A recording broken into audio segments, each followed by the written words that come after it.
கடந்த ஒரு 2-3 நாளாக பார்த்தீங்கன்னா, இந்த ராகுல் காந்தி அமெரிக்கா போயிட்டு வந்ததுக்கப்புறம், அமெரிக்கா போனதுக்கப்புறம் பார்த்தீங்கன்னா, மோடி இப்போ பலவீனமாயிட்டாரு.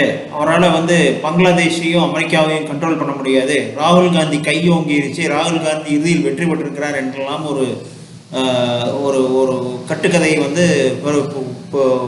அவுத்து விட்டுருந்தது இந்த காங்கிரஸ் கட்சியோட சோசியல் மீடியா டீம். இதெல்லாம் நம்புறதுக்கு நிறைய மக்கள் இருந்தாங்க. உண்மை என்ன அப்படிங்கிறத பார்ப்போம்.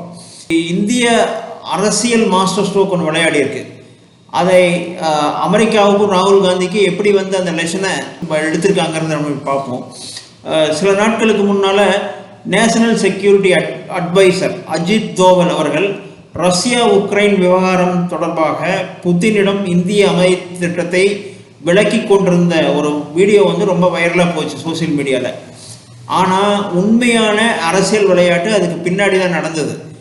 அதாவது இந்த மீட்டிங் நடக்கிறதுக்கு சில மணி நேரங்களுக்கு முன்னாடி சீனாவும் இந்தியாவும் இருதரப்பு உறவுகளை மேம்படுத்த ஒப்புக்கொண்டன. அதாவது அவங்களுடைய ரிலேஷன்ஷிப்பை டெவலப் பண்ணிக்கிறதுக்கு சீனாவும் இந்தியாவும் ஒரு அக்ரிமெண்ட் போட்டுக்கிட்டாங்க. பங்களாதேஷின் சில பகுதிகளில் கிறிஸ்துவ அரசை நிறுவும் அமெரிக்காவின் திட்டம் குறித்து சீனாவிடம் தெரிவிக்கப்பட்டுள்ளது. இந்தியாவும் சீனாவும் இதை மிகப்பெரிய ஒரு அச்சுறுத்தலாக பார்க்கின்றன. ஆனால் இதோடு இந்த ஆட்டம் நிற்கவில்லை.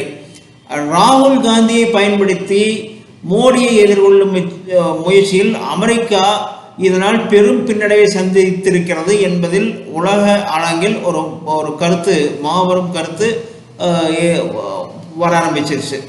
இந்தியா புதினை சந்திக்கும் என்றும் உண்மையில் அமைதி திட்டம் தீட்டப்படும் என்றும் அமெரிக்கா சற்றும் எதிர்பார்க்கவில்லை. உலகளாவிய அரசியலில் இந்தியாவின் இமேஜ் இதனால் பன்மடங்கு உயர்ந்திருக்கு. இந்தியாவும் சீனாவும் ரஷ்யா வழியாக தங்கள் உறவை மேம்படுத்திக்க ஒப்புக்கொள்ளும் என்று அமெரிக்கா சற்றும் எதிர்பார்க்கவில்லை. அமெரிக்கா ஒருபோதும் பார்க்க விரும்பாத ஒன்று இந்தியா ரஷ்யா மற்றும் ஒற்றுமை. அமெரிக்கா எப்பவுமே நான் 3 பேரையும் தனித்தனியாக இருக்கிறத நம்மளுக்கு அட்வான்டேஜ், எப்பயும் இவங்க தனித்தனியாக பிரிக்க வைக்கிறதா விரும்பும். ஆனால் இது சற்றும் எதிர்பார்க்காத அமெரிக்கா ரொம்ப கவலையாக இருக்கு. அமெரிக்காவுக்கு ஒரு செய்தியை அனுப்பியுள்ளது. எனினும் எங்களுக்கு வேறு வழிகள் உள்ளன. அதாவது இது மூலம் என்ன சொல்ல வர்றாங்கன்னா, அமெரிக்காவுக்கு ஒரு ஸ்ட்ராங் மெசேஜ் சொல்லியிருக்காங்க. இதை நீங்கள் கண்ட்ரோல் பண்ணிங்க. இதை இந்தியாவின் வரம்புக்குள்ளே அமெரிக்கா வரக்கூடாது. அமெரிக்கா அப்படி வந்துச்சுன்னா வேறு வழிகள் மூலம் அமெரிக்காவை பின்னடைவை நோக்கி செல்வோம் என்ற ஒரு கருத்தை ஸ்ட்ராங்காக பதிவு பண்ணியிருக்காங்க. அமெரிக்கா வேறு வழியே இல்லாமல் இந்தியாவோட கோஆப்ரேட் பண்ண ட்ரை பண்ணும். ராகுல் காந்தி மோடி அரசு எப்படி இதை கவுண்டர் பண்ண போகுது அப்படின்னு பார்த்தீங்கன்னா, இந்தியா சீனாவுடன் இணைந்து பணியாற்ற ஒப்புக்கொண்ட பொழுது அதுக்கு எந்த நிபந்தனையுமே இல்லை. 2 பேரும் பரஸ்பரம் ஒத்துக்கிட்டாங்க. நாங்கள் சப்போர்ட் பண்ணிக்கிறோம், நானும் நீங்களும் சப்போர்ட் பண்ணிக்கலாம்னு சொல்லிட்டு. ஆனால் காங்கிரஸுடன் சீனாவின் உறவை பலவீனப்படுத்துவது என்ற ஒரே ஒரு நிபந்தனை மட்டும் வைக்கப்பட்டது இந்திய அரசின் சார்பில். இது ராகுல் காந்திக்கு கிடைத்த முதல் தோல்வி. அமெரிக்கா மற்றும் டீப் ஸ்டேட் 2 சிறிது நேரம் அமைதியாக இருக்கும் என்று நான் முன்பு கூறியது போல, ராகுல் காந்திக்கு இனி விஐபி அந்தஸ்து இல்லை. உலக அளவில் ராகுல் காந்திக்கு இனி விஐபி அந்தஸ்து எல்லாம் கிடையாது. இது ராகுல் காந்திக்கு 2வது பெரிய இழப்பு.